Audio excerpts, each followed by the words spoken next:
It's NFL Week 7, almost in the books. Almost in the books. We'll figure it out this evening. This is going to be the Morning Juice podcast. We're going to find out which teams squeezed out a win, which teams got toasted. Let's all talk about what we saw yesterday, Thursday, what's to come tonight. The Morning Juice, right about now.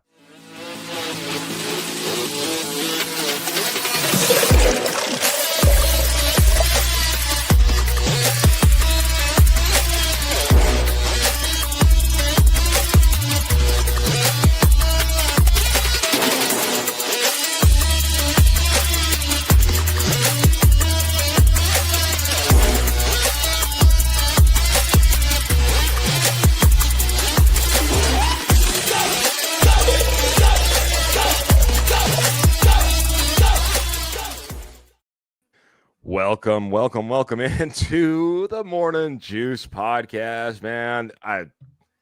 Sorry, the smile is still on my face, Kenny. It's tough not to be on here smirking, but it's tough to be doing it in front of you, my friend. Welcome into the Morning Juice. I'm Keith Brugman. We're brought to you by Rocky Mountain Sports Network and a little bit the K&K Sports Show. I was going to talk about that a little bit. And, of course, our amazing sponsor, Morgan Trinkets. Welcome in, everybody. I'm a Broncos fan. I'm pretty dang happy. I'm sure there's a few of you out there as well. Kenny, I see the Giants. I see the Giants hat. It's looking good on you, my friend. And for most of the game, it looked pretty good as well. Welcome in, my friend. Yeah, 55 minutes, but thank you, Keith. I was seeing people chiming in right now, but I will say this. I told Keith, friends, posse's on Tuesday. We can still call you posse here, but friends of the Morning Juice. Told Keith this just 2 minutes ago. I'm a diehard Giants fan, but my friend Kurt Valenti, my friends Keith, Trevor, Jody on the Denver Bronco Roundup, my friends Ernie and Michael, who just joined us. If we're going to lose a game that way, I want to lose it to you guys. So great. Don't want to say great win, but teams that go to the Super Bowl, we're going to get to the Broncos Giants in a second, but teams, in my opinion, that get to the Super Bowl have these type of wins during the season. Look at the Chiefs last year. Eagles had those type of games. Teams that get to the Super Bowl have these type of wins. We're going to get into the show in a minute, but Michael's sending us some stars, Keith, and as he's doing it, he's saying, good morning, Keith and Kenny on the Morning Juice. Go Bo Broncos, send 100 stars. Ernie and Michael out there, I'm gonna give you a little juice it up toast. Good win for the Broncos. A historic win on Demaryius Thomas Day. We got a little cranberry cherry 100% juice today. So a little 100% for you guys, and welcome to the Morning Juice, everybody. Cranberry cherry. Watch his mouth pucker, everybody. Oh my goodness. 100% juice. Ooh. It's pretty good. Cranberry, it's a nice balance. That's become one of my favorite go-tos this past week. I've been buying a couple of. This is bottle number 2 of it. Since we didn't have a show last week, this was going to be last week's juice, but this is the second one. So cheers, everybody. Welcome to the show. Well, cheers indeed. Cheers to if Patrick Wiltsey ends up joining us. Lion Coffee, that's always what's in my mug on the Morning Juice because, boy, I can't even do decaf, Kenny, man. This is macadamia nut toasted coconut. Nice. 10% Kona. Man, just extraordinary. Extraordinary, like our fans that are jumping in here, like you said, Mr. Michael Ronquillo dropping 100 stars. Mr. Ernie Mays coming in and saying, hello, Keith, and go Broncos country. Only Michael Ronquillo saying, wow. And Ernie Mays, we're going to just start off with this game anyway, Kenny. I know that we said we'd follow the ticker, but, I'm a Broncos fan. You're a Giants fan. We need to talk about this game just a little bit. 33 points in the fourth quarter. Kenny, your Giants played game-winning football. Honestly, if you look what they did on the road, what the expectations were, what the probabilities were in the outcome that I have posted up behind us. Improbable win by my Denver Broncos. Some of you in the chat are Denver Broncos. It's one that will be written in books, history books of Denver Broncos lore for years to come. I said it when we went post game. This will be remembered like the drive and John Elway. This is going to be the quarter and Bo Nix. Heartbreaking loss for your New York Giants that really, really put together a game for a rookie quarterback in a hostile environment, and that place was loud and had the lead with 37 seconds left. It's what it is, man. It went down a different way, but I got to say hats off to the New York Football Giants, Jackson Dart, what they were able to do and almost accomplish in the Mile High City on Sunday. Yeah, I apologize for the raspy voice, but we all might have some raspy voices this morning from that game yesterday. And, the day after, of course, yesterday I was very upset. I was going to, I'm sure everybody in the chat that were Bronco fans who came and joined us on the post game yesterday on Denver Bronco Roundup had the Broncos losing, and I was expecting to come on and with a Giants victory, and my thing was going to be, Keith, and still fans, a lot of media, I'm saying a lot, not everybody, but a lot of media, a lot of friends, a lot of fans didn't give the Giants a chance in this game. And I said right from the get-go, a lot of travel, don't take the Giants lightly. That front four is coming.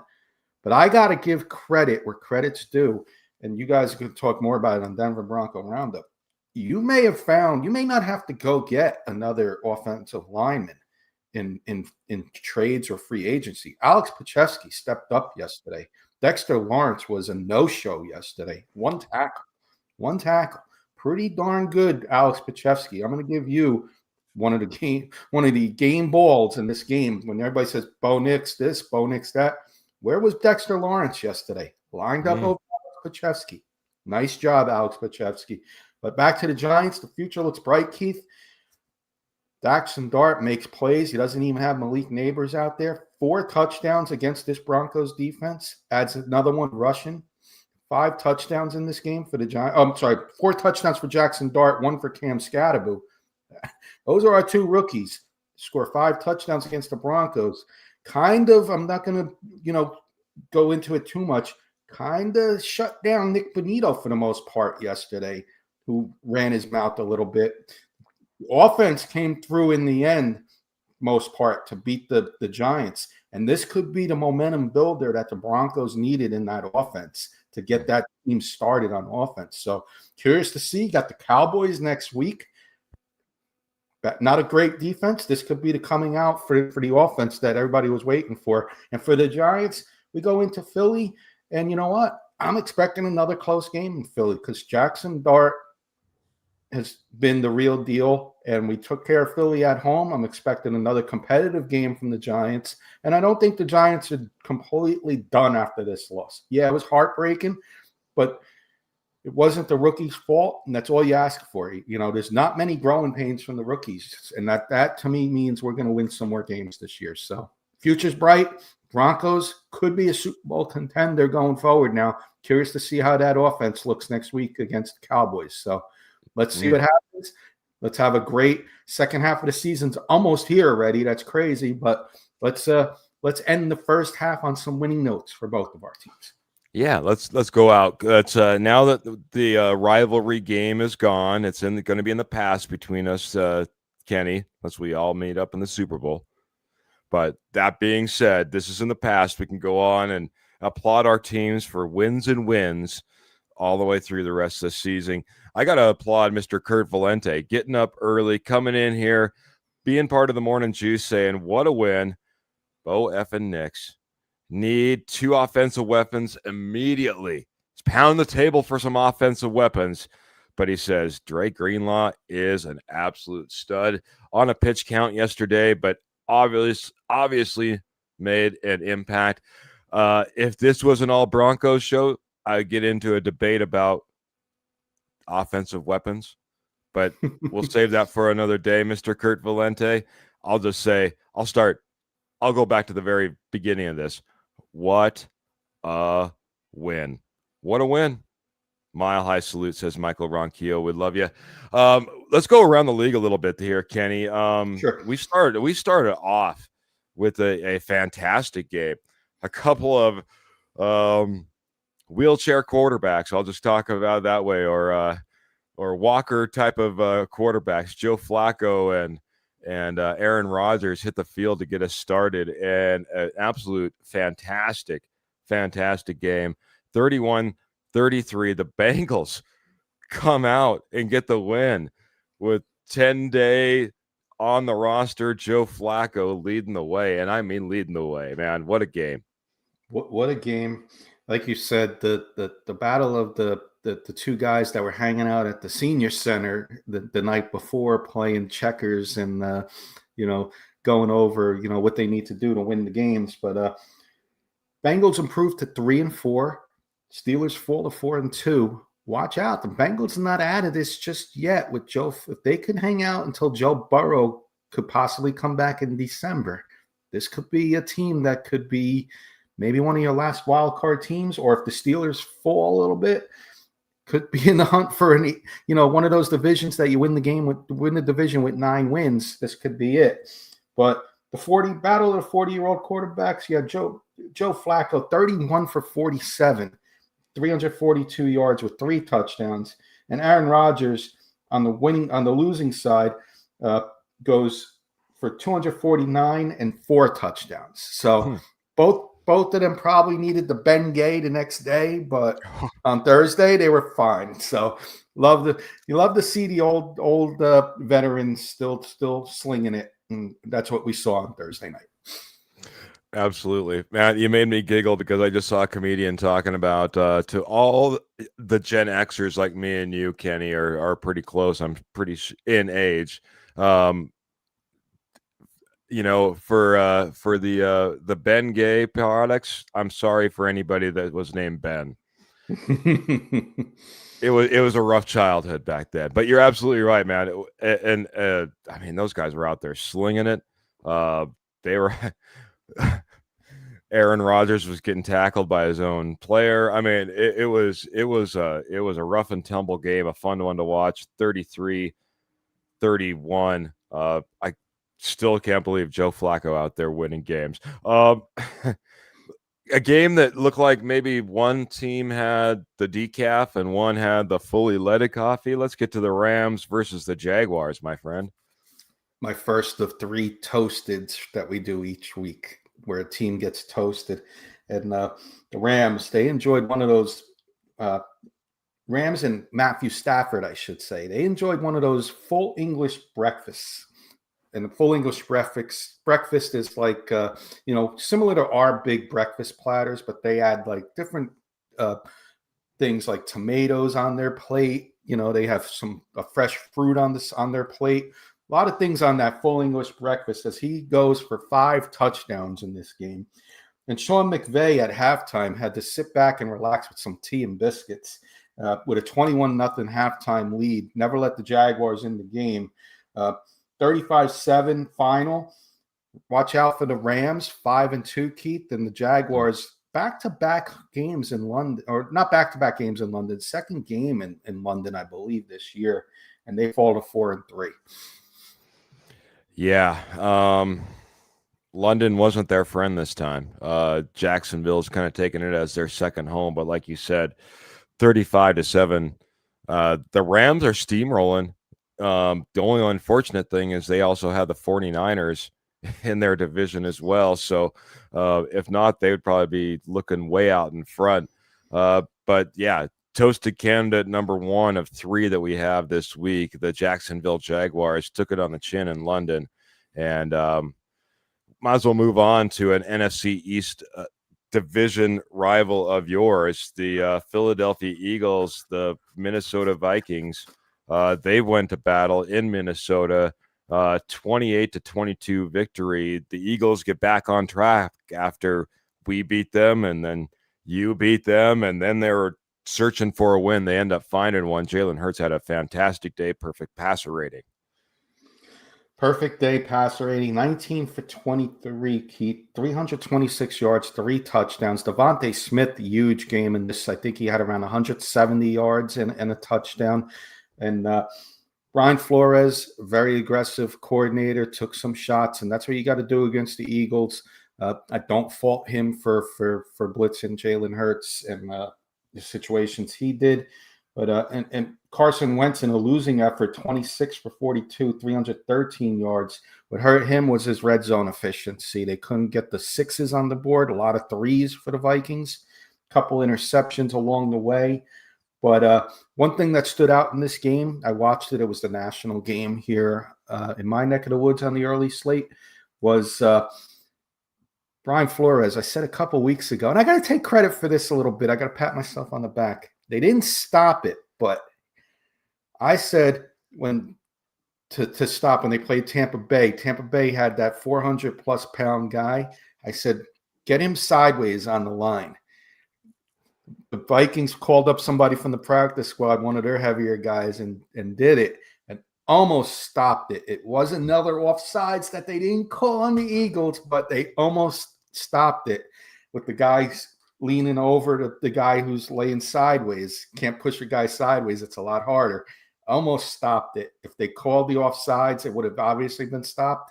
I think the Vikings are on to something that tush push may eventually get stopped. Mm-hmm. Yeah. It's funny. We've talked about a couple of games, only a few games in the books right now, but it just hit me. Brian Flores has been named as a potential head coach. Yes. And ends up, the defensive coach ends up allowing 28 points in their loss, in their effort. And then Vance Joseph was another one. Ends up giving up 32 points to Jackson Dart. Paul Schaefer, though, is wondering, and I'll hit this really quick. Greatest comeback in NFL history. Would you give that up to the Denver Broncos in that performance? Out of games I watched, I'm going to give it number 2. You know why? Because there was a Super Bowl with that the Patriots beat the Falcons, that second half comeback. I'm going to give that because of the bigger stage. But regular season, yes. Yeah.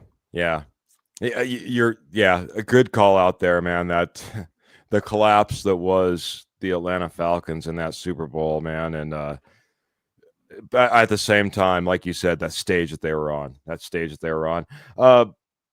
Kenny, I don't know. Someone got a last laugh in this game. I can tell you that right now. Brian Vrabel and the Patriots, the Tennessee Titans, with now Mike McCoy led Tennessee Titans. Drake May looking legit as the Patriots take down the Titans 31-13. Didn't even get on our toasted segment. But that being said, maybe it's just because it's the reeling Titans at this point. I did. I felt a little sorry for the Titans a little bit. They just fired their head coach. I left them out of the toasted. But hats off to the Patriots. Drake May leading the future quarterbacks, and he's definitely doing the best out of last year's, in my opinion, right now this season. So 21 for 23, 2 touchdowns. Cam Ward had one of his better games number-wise, 25 for 34, 255 yards with a touchdown and an interception. But so far this year, I'm going to say Jackson Dart outperforming Cam Ward. And I'm going to say Drake May definitely right now this year outperforming the sophomore guys. Yeah. Man, Kenny always with the call-outs, man. He's always ranking. He's always making lists. If you don't know Kenny, there's always a list in his mind. We'll get to more lists later in this episode. Hopefully we'll get a list of a few guys out there that we want to talk about as well. We'll talk about lists of players. What those lists of players will be, well, maybe we'll find out. Kenny, I'm going to just jump right over to the decaf game. Panthers, Jets, 13-6. Hopefully you didn't have to watch this on the national telecast. Paul Schaefer's coming in with his list of sophomores: May, Penix, McCarthy, Daniels, Nix, and Chicago quarterback looked Williams. great. Yeah. McCarthy has to get back on that field healthy though, but he does look great when he is in there. I will say that. So Yeah. with Kevin O'Connell, who's one of the best coaches in the NFL, I believe. Penix, it continues to look good. Second year, didn't get a whole lot of play. His first year, none really. McCarthy, like you said, needs to get back on the field. Saw nothing of him.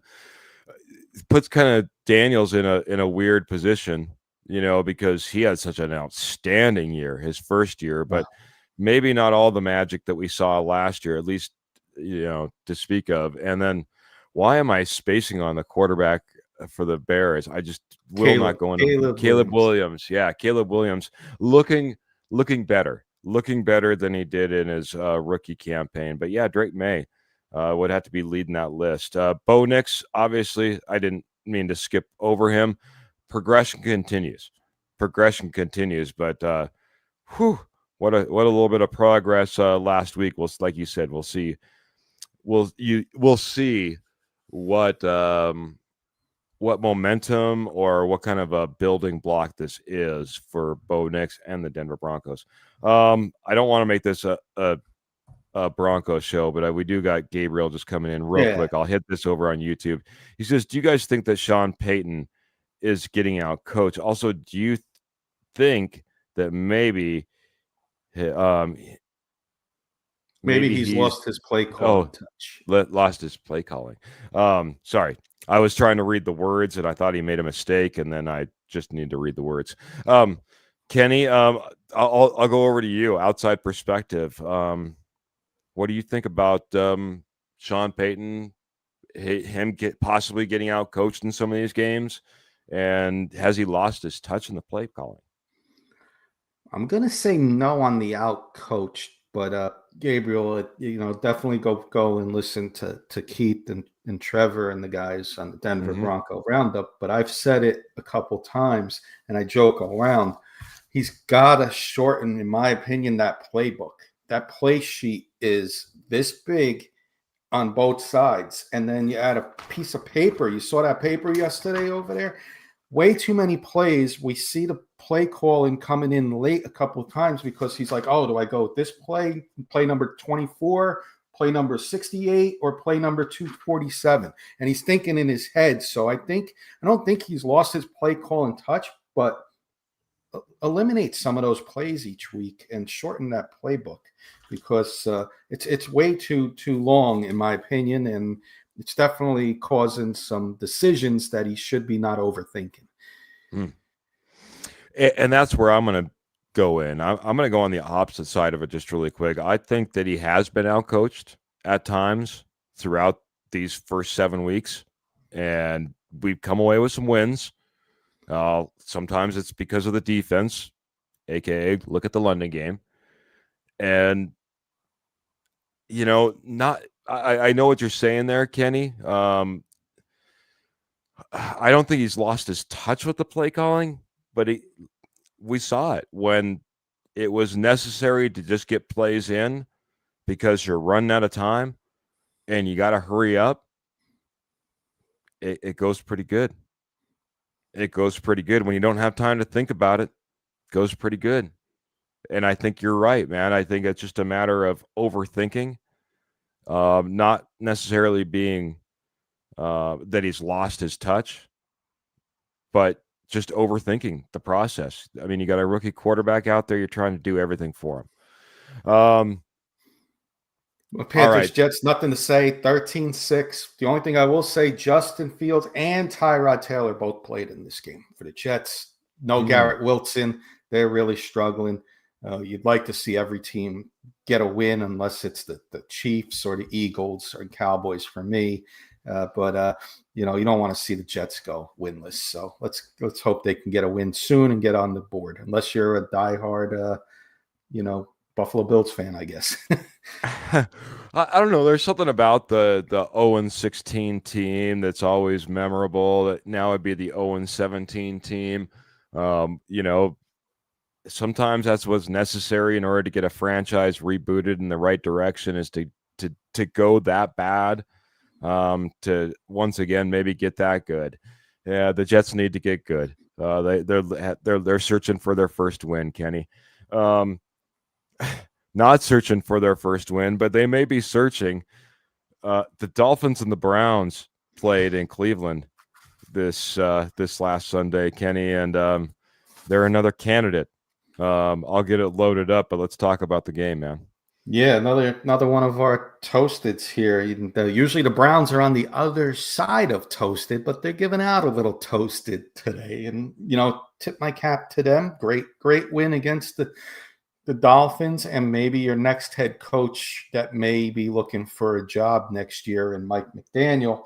But rookie running back Kayshawn Junkins is having a heck of a rookie season over there in Cleveland. And when they drafted him, I was like, oh, did they really need him? They needed other pieces. But, man, did he go all out. Almost 100 yards rushing again. He decided, he took a nice day off today, and he's treating his offensive linemen to some pancakes, because 3 touchdowns for Judkins added to what he's been doing so far this year. And the defense definitely going to add some maple syrup to that with 3 INTs, 4 sacks, and a fumble lost. Browns improved to 2-5 in that weak AFC North, and the Dolphins dropped to 1-6. And if it was any other division, they'd be in last place, but they're barely ahead of those Jets. Staying a step ahead.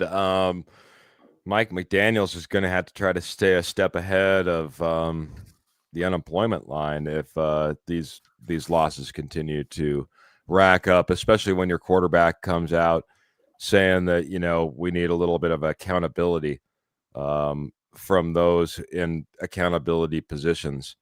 Not a good look down in Miami. And this is from a guy that honestly, I'm a Mike McDaniels fan. I love the story. I wanted nothing but success for him, even though he's in an AFC, conference with the Denver Broncos, certainly all the way out there in the AFC East. So it's not like I'm rooting for the Chiefs to do well. Mike McDaniels is having a rough go of it. We'll see what is to come. But right now, man, little toasted tuna. Yeah, cream tuna on toast. I'm not sure. No, that's a dolphin, not a tuna. But man, it looked rough. It looks rough down there in Miami, and we'll see what the survival rate looks like for the coaching staff. If not Mike McDaniels, maybe it's somebody else on the staff. We see that a lot of times, Kenny. Yeah. All of a sudden, the offensive coordinator or the defensive coordinator and position coaches get moved around a little bit. Saints and Bears. We just got done talking about Caleb Williams, man, and Saints and Bears put on a little bit of a show, man. Came on strong. Now it's the Saints. I get it, but to go out there 28-14, get a home win in front of the crowd, got to feel good for Chicago Bear fans after yesterday's performance. Gives you a little bit of a spark to yourself. This is a team to watch out for going into the middle part of the season and later part. See what they decide to do, if they're going to add any pieces. But Spencer Rattler, 2 touchdowns. He threw 3 interceptions. So the defense for the Bears played very well. Obviously did not see this game, but Caleb Williams, 172 yards, no touchdowns and an interception. DeAndre Swift, though, 2 touchdowns, over 100 yards. Looks like that was the difference maker in this game. And the Saints got a decision to make. Spencer Rattler's played okay, but is that the quarterback they want? Is he playing good because of Kellen Moore, or do you give Kellen Moore the reins and go get his quarterback? I think it's the latter. I think Spencer Rattler could be a good backup in this league, but I think the Saints may be looking for their future quarterback next year with their young head coach former offensive coordinator for the Eagles, Kellen Moore. Yeah, it's it's rough down there for to be a New Orleans Saint between the cap issues that they deal with, the rebuilding that they've went through.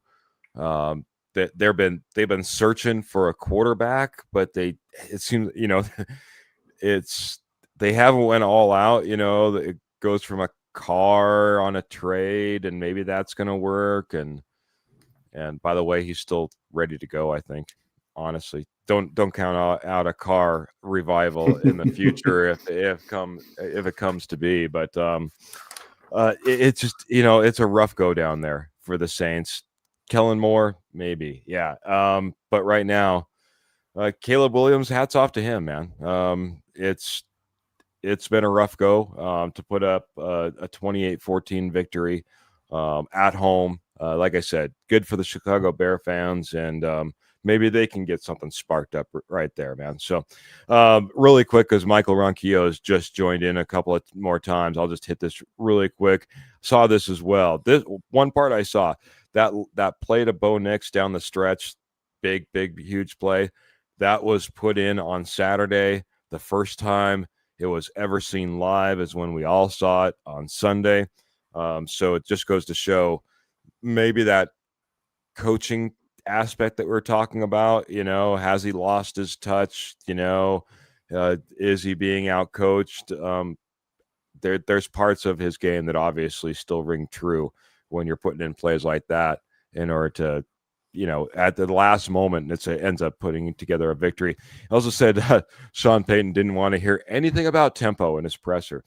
Getting prepped for the morning juice, haven't got to watch all the coverage of the Broncos stuff. So, yeah, I missed that, man. I missed that. And yeah, Gabriel, you're welcome. I'm glad that we can answer a question for you as Kenny joined in on that as well. Kenny, another. I'll just say this one maybe sat in the toaster too long. Maybe the spring got broken. Maybe someone played with the dial. This is what I had to watch for an opener before the Denver Broncos played, as the Chiefs and the Raiders battled it out in Kansas City. Oh my goodness, 31-0. By the way, I didn't realize this.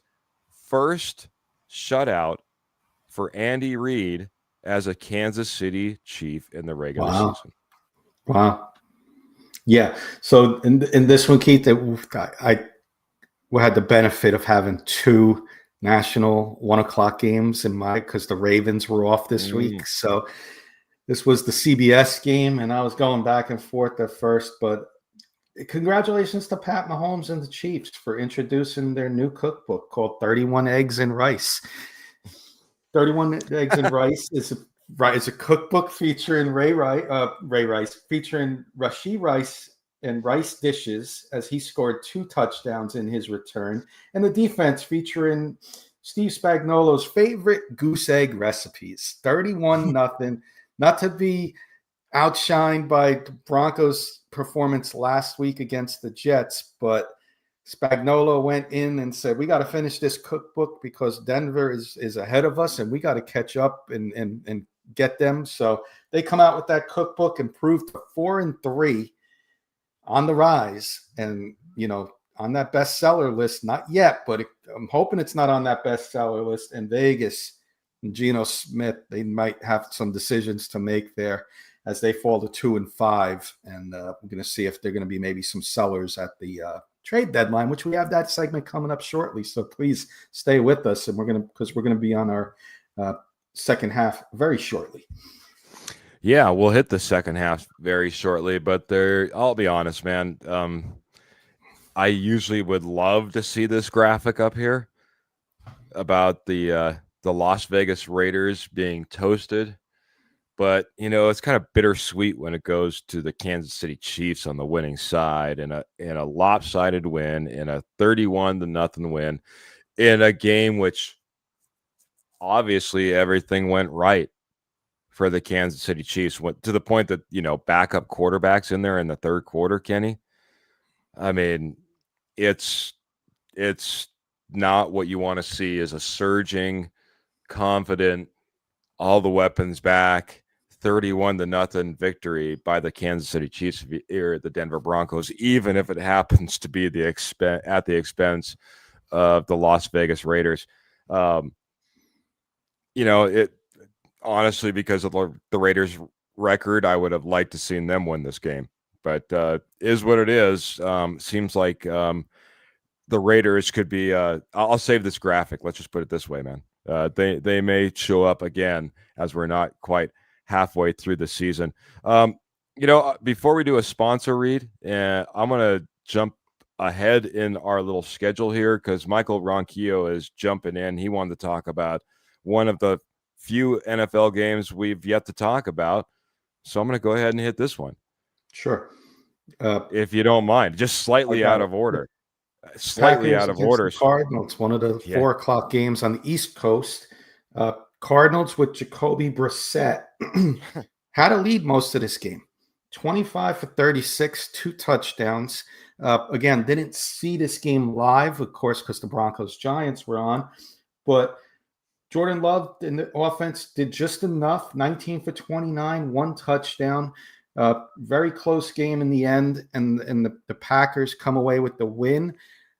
Curious to see what the Cardinals do, Michael, because they were one of my sleeper teams going into the league. Their defense is very young. Curious to see if they decide to move anybody, on that team to try and build for their future. So we'll see what their veterans look like, if anybody can be on the move. But losing to the Titans and the Packers at home is rough, and they got 3 teams way ahead of them in the standings, so that's going to be a huge mountain to climb for the Cardinals. Yeah, the Cardinals that are typically known for their collapse in the later part of the season and their early strides to be sometimes even leading the division at this point.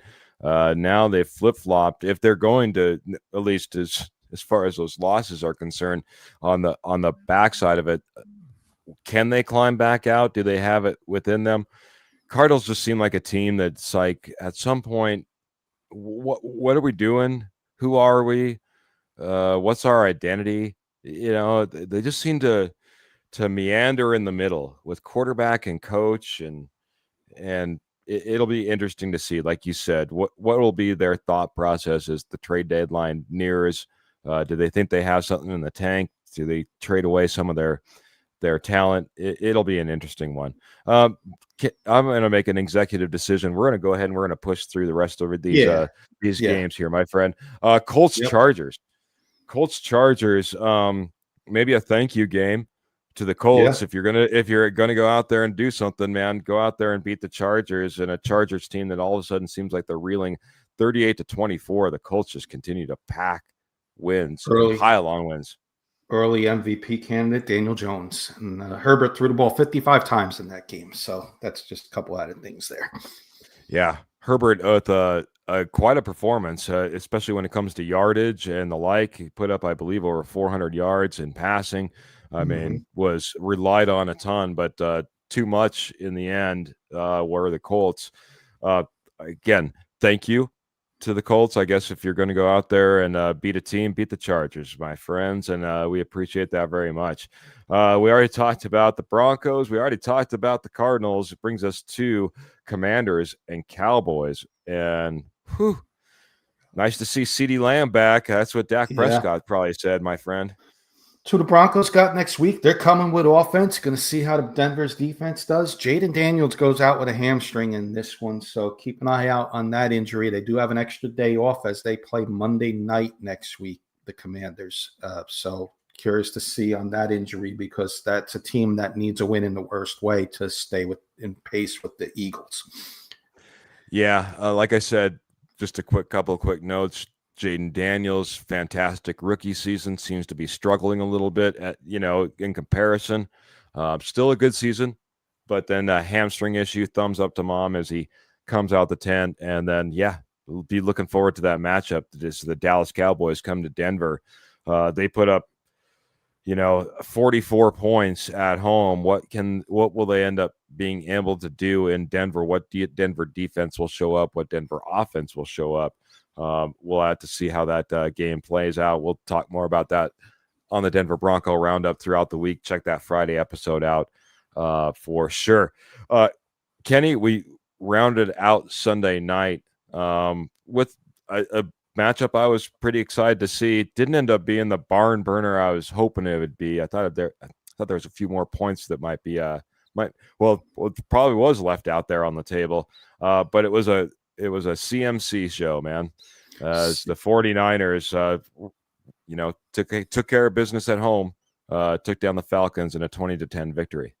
20-10 victory. Hats off to the 49ers. Great job by Kyle Shanahan this year. A lot of injuries. George Kittle comes back, but they still out. Brock Purdy's been out, and Mac Jones has been doing enough to get the wins, make a couple plays a game, and win with your run game and defense, and that's what they did yesterday. So 49ers improve and tied with the Rams for first place. Yeah. Paul's calling me out because even on the morning juice, I keep saying we when it comes to the Broncos. The 49ers, I didn't think they had this in them, with the injuries that they've went through. They don't have their starting quarterback, Kenny. No. They don't have their starting quarterback. They're leading their division. They got rid of Deebo Samuel. Brandon Ayuk is out. Jawan Jennings has been injured throughout this stretch, Now all of a sudden you got Fred Warner watching from up above. We got to start talking about Kyle Shanahan being potentially coach of the year as they sit with only 2 losses, and look at everything he's went through. Kenny, let's hit the upcoming games that we have. Double Monday nighter. Yeah. Double Monday Buccaneers and Lions. Whew, I'm probably one of the only ones on the East Coast that like the 10 o'clock start, because when I do work, I work overnight, so I'm a night owl. But what a start. Buccaneers, Lions at Buccaneers, 2 of the top teams in the NFC. We got 2 guys definitely looking forward to seeing if they're playing tonight, and that's Mike Evans and Emeka Egbuka. Baker Mayfield, definitely. I mentioned Daniel Jones. Here's your other early MVP candidate, Baker Mayfield. Amazing job there with not having his full line of weapons each game. I am taking Detroit, though, at home in this one. I think Goff and their offense is going to be a little too much, and they're a different animal at home in Ford Field. It's a big home field advantage for Detroit.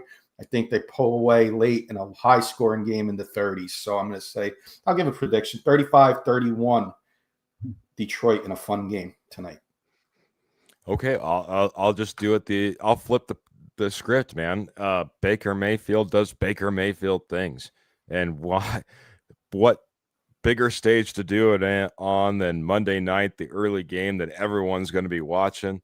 Probably the better of the 2 games, at least on paper, that everyone will want to be tuned into. I'll go 35-31 Buccaneers, as Baker Mayfield does exactly what Baker Mayfield does and pulls out a victory in the waning moments, and it's probably some crazy, wild, scrambling type of play. Then we fast forward to the Texans up in Seattle, as Seattle will be rocking on a Monday night. What do you think about this game, Kenny? Seattle gets a rare night game for the West Coast people, so it's going to be a wild atmosphere there in Seattle. I think it's going to be too much for the Texans. The Texans struggle in the run game. I think Seattle's going to stop that. I'm going to go a little lower on the score here. Sam Darnold, Jackson Smith, and Jigba going to be the difference in this one. I'm going to say 24-17, Seattle at home, and that 12th man at night is going to be insane tonight.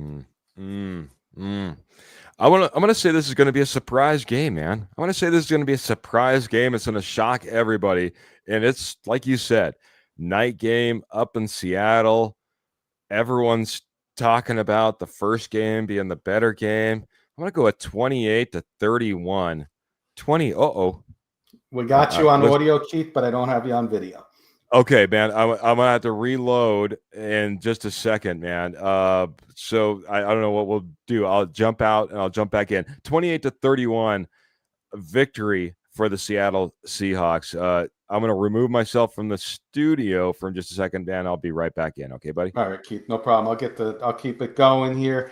So yeah, everybody, I like the double Monday night games. It gives us something else to watch if you know keeps the games going, and it keeps us going too. Even on the East Coast, it stinks if you're a Seahawks fan and you're on the East Coast if you're playing at and you got to get up early in the morning. But someone like me who works overnight, love it. Absolutely love it. While Keith's getting, and he's back, I think. I was just going to do improvise Morgan Trinkets while you were there. So if you want to mention them real quick, we haven't mentioned them yet today. I know. I was trying to run through these games so we could get to, the highlight reel. The highlight reel for us is what talking about our amazing sponsor, Morgan Trinkets. Morgan Trinkets is your headquarters for Southwest Jewelry, Southwest Pottery, Estate Gold at wholesale prices. They've been doing it for over 34 years. Now they just hang out in northern Colorado, southern Wyoming. They do shows all over the area, but they also have a couple other tricks up their sleeve. If you go over, because our girl and our good friend Pearl has it set up on eBay as Pearl Heat. And if you go over to eBay and type in Pearl Heat, you'll go over and you'll see everything that Morgan Trinkets has to offer. Also, over on Etsy, you can check her out over there as well at Morgan Trinkets Co. That's Morgan Trinkets Co. over on Etsy. So a couple different places you can find the amazing Morgan Trinkets, who've been doing it for over 34 years. Over on Morgan Trinkets, by the way, on Etsy, all orders over $50 are shipped absolutely free. All major credit cards are accepted, of course. Over on eBay, all regular terms apply. Check out Morgan Trinkets, man. Southwest Jewelry, Southwest Pottery, Estate Gold at wholesale prices. Her eBay store has been blowing up, and she's been shipping out items left and right. She's been trying to keep up as the holidays are right around the season, and people are getting ready. Make sure you're getting ready as well. Check out Morgan Trinkets today. Kenny, I'll load up some files here, but you got to tell me where you want to. Well, I want to do that blind ranking with you first, because I can get this done real quick, because we can do this quick, and I know we'll get both of these done in the time we need to be finished. So both of our last two segments will be able to Perfect, my friend. Go right ahead, man. I got a fun little blind ranking for Keith and Paul and Michael, everybody else out there. Going to do one of these. We're going to try and do one of these each week with you. So I have the one this week for Keith and everybody. I want you guys, this is blind ranking quarterbacks over 35 in the NFL today. Okay, so the first one we're going to list is Matthew Stafford. 1 through 5. 5 being the worst. 1 through 5. You throw me Matthew Stafford to begin with. I'm trying to think of all the. I'm gonna go 1. Rapid fire. I'm gonna go 1. I feel weird doing that right off the bat, but that's where I'm going. Fair enough. We're gonna throw Kirk Cousins in there at number 2. Oh, Kirk Cousins. I will go. Got to go 5 at this point. 5. Got either end of the spectrum. We're gonna go Joe Flacco. I'm gonna go dead center. We'll go 3. I got 2 and 4 left now. Aaron Rodgers. Okay, because I can't think of the last one that you have. I'll put Aaron Rodgers in the 2 spot. I think you nailed this one, Keith. Russell Wilson was the last one. Oh, man. I almost nailed it. I might have flip-flopped 4 and 5. I'm not sure. But Russell Wilson obviously takes my 4 spot. Want to read off what I got there, my friend? You got Matthew Stafford, number 1. Aaron Rodgers, number 2. You had Joe Flacco, number 3. Kirk Cousins, number 4. And Russell Wilson, number 5. Russell Wilson 4 and Kirk Cousins number 5. You got it, buddy. You got it. You nailed it, because Russell Wilson won a Super Bowl. Kirk Cousins never did, and all the other guys did win Super Bowls as well. So the one guy on that list that I felt was number 5 was Kirk Cousins, because everybody else won the Super Bowl. I really think you nailed it. I'm going to give you an A on that one. Ooh, boy. I'm still iffy on that 4-5. You got like Russell Wilson, who didn't play very well, but got to start games this year, versus Kirk Cousins that is riding the pine. So you don't get a bad impression of him. So you're right, man. We could go a couple different directions there, my friend. Yeah, no, well played, well done. Very good, man. I'm gonna just spring these up one at a time. Kenny has some guys on his trading block, and it's so small in my screen. I'm just gonna pull the graphics up one at a time, and you can end up talking about them the way you wish, my friend, because I think this is big. Since this is the morning juice, this is every team. So this isn't who we think the Broncos or the Giants are going to trade for. This is the whole NFL. So I just wanted to clarify that with our audience so they can play along as well. Very good. I don't know if you got yep, there's our first guy. So we got Mark Andrews on the list. Ravens are struggling. They're 1-5 or 2-4 rather. They're 2-4 over there with Lamar Jackson injuries lingering and the defense not playing well. This guy right here, Mark Andrews, is on the trading block. He's got an expiring contract coming up, and Isaiah Likely is in the wings, waiting to have a breakout chance to be the starter. I think this is the number one guy out of the big names that I think could be traded. And I said this isn't I'm going to throw a prediction out there, and we'll have Keith predict too. I said this isn't a Broncos and Giants. These aren't who the Broncos and Giants are going to go get, but I do think this is a possibility for the Broncos. I do. So this would be the guy, Evan Ingram, injury history. You want to be a Super Bowl contender. I really think you need a tight end somewhere. And you bring Mark Andrews in, you can do like New England does with Hunter Henry and Austin Hooper. You can play Mark Andrews a few more snaps than a normal backup would get. And I think that could benefit the Broncos in the long run.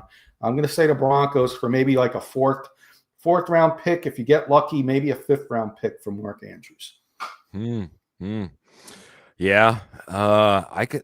Yeah. Trading block. Absolutely. I mean, you got to start looking at a guy that's starting to age. You got a replacement. He's out there.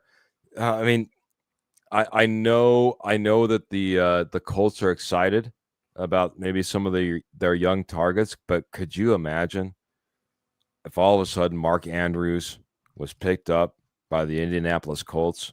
I mean, the Colts could go ahead and go out there and give up a third round pick and bring in a Mark Andrews and add to that stable that they already have going. That I'm going to look outside perspective, strong getting even stronger. Mark Andrews to the Colts, I might go that direction. That experience, this push down the stretch, what you have the potential of. Kurt Valente is always like, you can't talk about next year. You got to win now. Win now. Mark Andrews on the Colts could be a win now type of situation. Yeah, that's a nice pick. Give a depth at tight end as well. Tyler Warren's doing very well. I like that. 2 tight ends. You cannot go wrong with 2 tight ends in this league. It's a very underrated position on the offense when it comes to playmakers. And if you can get a solid backup, 1A, you go for it. Yeah. Yeah. I mean, double down. I was thinking if it wasn't in the NFC, I was actually going to go 49ers. George Kittle just came back. But, I mean, could you pull off that trade? You might have to overpay in order to try to get him, within AFC to NFC. Yeah, I mean, that would work out perfect. Yeah. What was I thinking of, man? All of a sudden, I was thinking the Ravens were in the NFC. That's another place I might look. Kenny, next one on the block. Alvin Kamara. And for those who know my co-host and friend, Kurt Valente, this is the guy he wants for the Broncos. He's a big Bronco fan. But I got somebody different in the AFC West going to get Alvin Kamara. We saw them struggle against the Colts yesterday in the run game. That's the LA Chargers. Marion Hampton's hurt. Najee Harris is hurt.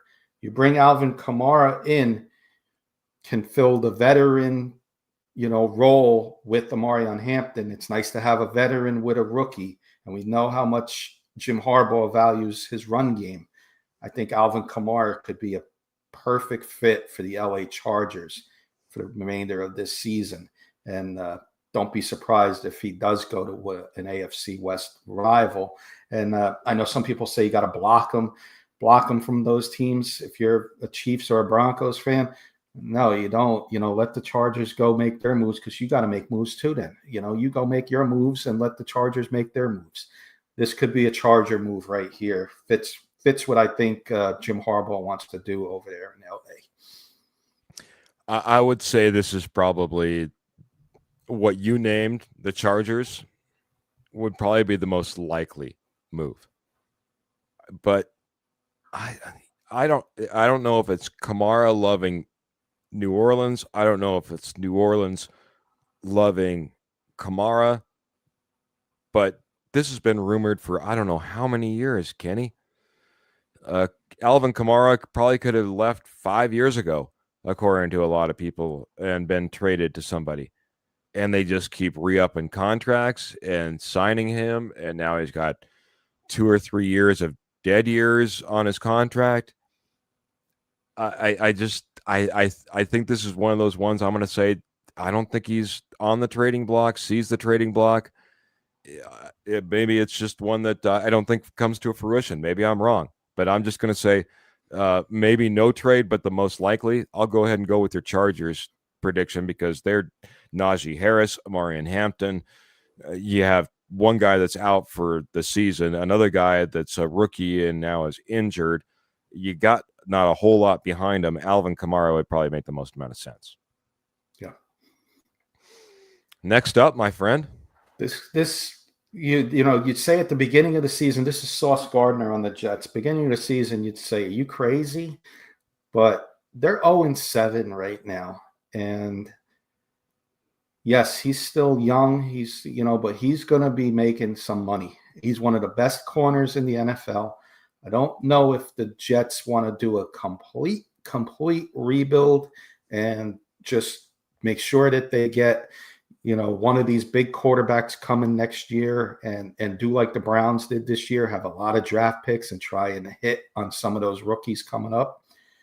But there's one team that's probably calling, in my opinions, to see if he's available. And that's my good friend and co-host on K&K, Carson Shear. He lives out there in Michigan. He's a big Detroit Lions fan. They're struggling with injuries again in their secondary. And Carson said to me, and this is why he's on this list, his GM needs to make a big splash on defense if we want to be considered a Super Bowl contender, or we're going to have the same thing happen to us that happened last year. Too many defensive injuries. We're not going to be able to stop anybody. Bring Sauce Gardner in.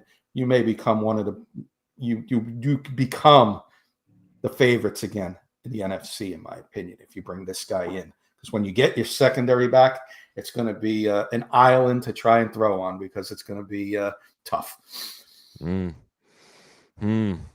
I love this idea, man. The Jets are reeling. You don't want to give up assets, but you got to start looking towards the future.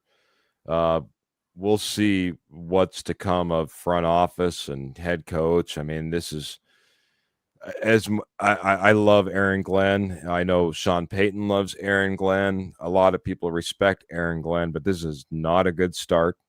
Obviously, they'll have to rebuild, and sometimes you need to put some of your best up there on the trading block in order to rebuild. I said it. I'm going to go ahead and keep saying strong gets stronger. Why not Sauce Gardner down there to Tampa Bay?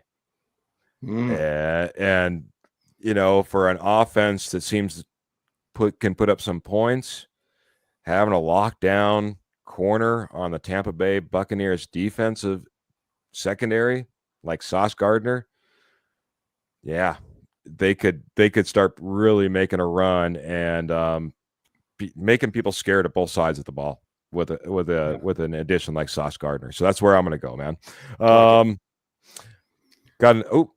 Already got that one, man. Do we have one more? We do have one more. We got two more. We could do them real quick as a double. Yeah, go ahead, my friend. Because we're looking at time. So I got another defensive guy, Trey Hendrickson, on the struggling Bengals. They did get a win this week, so let's keep an eye if they win or lose this upcoming week. Their schedule's a little favorable, but I do think this guy could still be on the trading block. I think the perfect team for Trey Hendrickson would be the up-and-coming Chicago Bears. And I think that could be a force if they can get Trey Hendrickson. And opposite of Montez Sweat, watch out for the Bears in the second half of the season. And then do you want me to go my last one, or you want to go Yeah, next? go right ahead, my friend. My last one is the one I have most confidence in on being added to this team at the trade deadline or before the trade deadline. Chris Olave to the Buffalo Bills. Makes all the sense in the world. You thought you had the division. Everybody had the Buffalo Bills winning this division by leaps and bounds. And you know what? If the Jets and Dolphins were in the league, yes. And if the Patriots were supposed to be doing, if the Jets and Dolphins were the only teams in the AFC East, yes. But the Patriots are surprising the league, and they're right there, and they beat you. So they're technically in first place. You owe it to Josh Allen. You owe it to the fans. Go make a move for a wide receiver. Keon Coleman and Shakir are good, but you need a number one wide receiver on this team and get back in the winning formula. And Chris Olave, a true number one wide receiver, would be on the Buffalo Bills. I think Josh Allen would fall in love with him from day one, and that could be something special going forward. Good list, man. I appreciate you rounding it out. It'll be interesting. Trey Hendrickson, could he after the big contract, the whole 9 yards? I think the Bengals might be in the sell mode. Will somebody be in the buy mode for a Trey Hendrickson? That'll be the question, I think, there. Chris Olave. Go ahead, my friend. No. Finish on Chris Olave because I do have that bold prediction. Oh, yes. I'll let you have your bold prediction because I love it, man. Chris Olave is a guy that seems deserving of a different roster. You know what I mean? I mean, his quarterbacks have gotten him almost more injured than any wide receiver in recent memory for me. Him with his skill set on a contending type of team, maybe, I'll throw one out for Chris Olave. How about like Jacksonville Jaguars? Yeah. That with Trevor Lawrence, I would like to see a matchup like that. If they keep putting things together in Jacksonville, they want to put one more piece to the puzzle there. That might be an interesting one for me. Really quick, Alvin Kamara wants to stay and retire as a Saint, says Michael Ronquillo, that he read that as well. And also that Dolphins came out and said Mike McDaniel's job is safe, not in the line of fire, at least for right now, man. So continue on with Mike McDaniel. But we have one more surprise trade block player to add to this list. What do you got, Kenny? Bold. Max Crosby. And the reason why I'm putting Max Crosby out there is because the Raiders are 2-5 and they're not near the Jets. The Jets got 0 wins. There's a couple teams with 1 win. They need a quarterback in the worst way, and you got to get some draft picks and think of the draft capital you can get for this guy. I look at a team, a couple teams that may go after him, the Carson's Lions, maybe Tampa Bay Buccaneers, but I'm going to give you the number one team I think Max Crosby can go to, and this would put this team over the top in a tough division. LA Rams, opposite Jared Verse. Max Crosby goes to a big market. Great players deserve to get a chance to play in a big market and a Super Bowl contending team. Watch out for Max Crosby to the LA Rams. Ooh, man, little short trip, man, just across the desert, end up in sunny California. Max Crosby says he loves being a Raider, but it's tough being a Raider too, man. It's tough being a Raider. And the Raiders, like we talk about it, man, there at some point you got to move on from talent. Man, boy. I will say this about the Rams before you go. They've done it in the past. They have not been afraid to give up first-round picks for Matthew Stafford and other players that came in. This could be the move to get them back to the Super Bowl, and could be a move for the future as well. Yeah. Sorry, we gave up Von Miller. I know that Von Miller might not have been a first-round pick, but the Rams aren't afraid to go out there and add pieces. F them picks. You know what I mean? That's the kind of still the mentality in some regards from Sean McVay and the Rams. Paul, thank you very much. I'll edit it. You guys make a good tea, but he said team. You know, Yeah. we got to give a shout out. By the way, Lion Coffee also has some amazing tea. You guys make a great team, very professional. I hope this pod takes off, man. Appreciate you, Paul. Appreciate Thank that. you, man. He says that's too bold, man. He doesn't. That's a bold roast right there, I guess. Going saying Max Crosby out there. It's about what you feel like your building blocks are, where you're at in the progression and the timeline. They just brought in Ashton Genty, right? They just brought in Brock Bowers. Here's a couple of young pieces. Is Geno Smith the answer? Do you need more draft capital? Where do you get it if you're a Las Vegas Raider GM? There's not a whole lot of places you can turn on that roster and say, we can get some picks for this guy.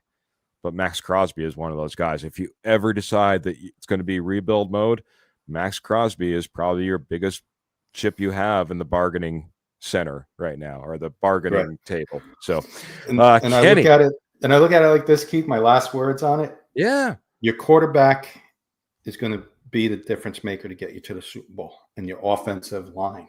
If you can, Max Crosby by himself is not going to win you a Super Bowl. He's going to help, but quarterback first, offensive line second is what you need for the future. You got your running back and tight end. Build off of that. Get your quarterback next year. Raiders could be a team for the future to watch out for. That's why I think Max Crosby could be expendable and for multiple first-round picks. Yeah, you're right, man. You're absolutely right, especially for the right team. Because I mean, if you, like you said, if you have that team that's looks like they're going to finish at the top, meaning they're going to have draft picks at the end of the rounds, don't give me the 32nd pick in the upcoming draft. That's not what I was expecting, right? You're going to give me a little bit extra, especially if you're a contending team looking to take one of my best pieces on my roster. Kenny, obviously you're one of the best pieces on this roster, man. It's been another fantastic show with the Morning Juice. If you all don't know, I got to give Kenny a ton of credit, man. He really takes the reins when it comes to the Morning Juice, whether it be blind rankings, whether it be toasted candidates, whether it him coming out with the big old trade block as the trade deadlines come around the corner. Kenny, man, you really helped produce this show. It not only produce, but then come on here and host like none other. Thank you so much for another amazing show. If you don't say it, I'll say it too after you. Got to say hello, say thanks to everybody who chimed in as well, though. Yeah, no, thank you, everybody. I see Michael and Paul and Ernie was there earlier. I know a lot of us. I know Patrick. Give him a shout out to Lion Coffee. He texted me last night. He watches later on because he's in Hawaii and it's only 3 a.m. right there now. So there's the Kona Lion Coffee, best stuff on earth. Toasted coconut from Keith. Again, we got the cranberry cherry. Juice it up. Cheers to everybody once again. Enjoy Monday Night Football. Keith and I will be back next week for another episode of Morning Juice. Keith will be back on Wednesday, Denver Bronco Roundup. And if you want to hear somebody lose their voice, come check me out with my friend Paul on New York Giants Football Talk tonight over on the K&K Sports Show. Raspy now, I might lose it tonight. But if you want to have some fun, come hang out with us tonight over on that network as well. Until next week, everybody, juice it up. Absolutely, man. And we get another pucker face from my good friend Kenny Kirkpatrick. Cherry and cranberry. Whew, duh. I'm in the Denver Bronco Roundup studio. Kenny's over in the K&K Sports Show studio. Make sure you check out both those podcasts. As far as the Denver Bronco Roundup, the Morning Juice, you can check us out on Facebook. You can check us out on YouTube. You can check us out on Apple Podcasts. You can check us out on Spotify. We go live every Monday morning here with this show at 7 a.m. Mountain Standard Time, the Denver Bronco Roundup, 7 p.m. Wednesdays and Friday nights. We go live after every Denver Bronco Roundup show. And Kenny, if you get over there on the K&K Sports Show, not only do you get a great Giants show this evening, but talk about a full slate of shows. Let's talk Broncos on Wednesday. We've got The OG. Claws and Clams. We got the old OG K&K Sports Show. If you want to listen and talk to like high school football athletes from the New Jersey area, by far the best coverage you'll ever see of, I think, high school football, as Ken and Jen hit the Kurt and Jen hit the airwaves with some high school football sports. Like I said, lots of things to watch, but we appreciate everybody that chimes in, watches this show. I'm just telling you, there's a lot of places you can see us or our counterparts if you go out there and search. But thank you, everybody. Morning Juice. Thanks to Lion Coffee. Thanks to Morgan Trinkets. Check out Rocky Mountain Sports Network. Check out some articles that we've been writing over on RockyMountainSN.com. Kenny will have one coming up around the bend, he tells me. It's been a fantastic show. Love talking all 32 NFL teams. Kenny, anything else you want to say right before I got out? No, definitely. Look forward to the week, and then we'll once again pucker up, or should I say, juice it up. Have a good week, everybody. Have a great week. Enjoy some football. Enjoy the win if you got one, like the Broncos. Take care, everybody.